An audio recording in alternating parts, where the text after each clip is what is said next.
আজকে তোমাদের সাথে শেয়ার করব এই যে জঙ্গল থিমের কেকটা দেখছো না, যতটা ইজি দেখতে কিন্তু ততটাই কিন্তু কঠিন।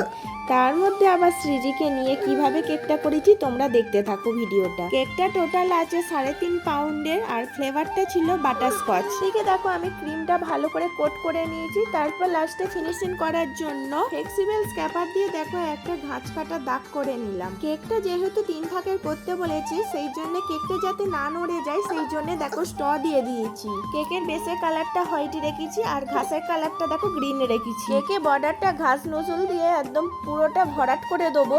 আজকে মাম্মাম বড্ড ঘ্যান ঘ্যান করছিল, আমি কেক করছি ওর কিনা খুব কেক দেখার ইচ্ছা গেছে, সেই জন্য আমার কোলেই সবসময় কেক করা দেখছিল। ওকে নিয়ে কাজ করছিলাম, এত অসুবিধা হচ্ছিল, বিরক্ত হয়ে তো কেক রেখেই দিলাম। ভাবলাম ও ঘুমালে তারপর করব, এসির মধ্যে ঠান্ডা মাথায় করব।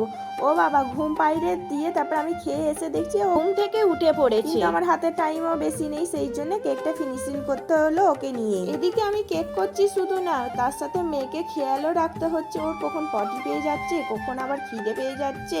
এই একটা টানা কেক করতে গিয়ে যে কতবার যে উঠতে হয়েছে ওর পিছনে। তারপর তো ও আসছে বিরক্ত করতে, ও ক্রিমও হাত দিয়ে দিচ্ছে, আমার সেইটাই ভয় করছে ক্রিমে যদি কেকটা খাবলে ধরে না তখন আমার কাজ বাড়বে বাই কমবে না। আর এদিকে দেখো কন্টিনিউ কিন্তু আমার সাথে বিরক্ত করে যাচ্ছে এদিক ওদিক ঘুরে। আর জানো তো এই কেকটা যখন তৈরি করি তখন কিন্তু জঙ্গল থিমের টপার শেষ হয়ে গেছে, আমিও তো আগে থাকতে খেয়াল করিনি, কারণ আমাদের দোকানে সবসময় থাকে জানি এইটুকুই। আর পরে যখন আমি কেকটা ফিনিশিং করতে যাচ্ছি তখন দেখছি আমার কাছে টপারই নেই। এই কেকটার পিছনে যে এত অসুবিধায় পড়ে যাব বুঝতেই পারি। এই মুহূর্তে আবার টপার কোথায় পাবো, সেই জন্য আবার ছুটতে হলো মেয়েকে নিয়ে।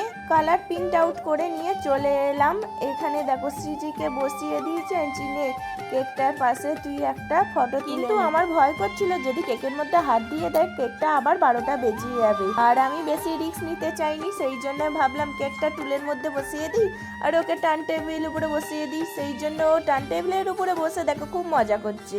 কেক তো ফিনিশিং হয়ে গেছে, কেকের ডিজাইনটা তোমাদের কেমন লাগলো অবশ্যই জানাবে। আজকের মতন টাটা, বাই বাই।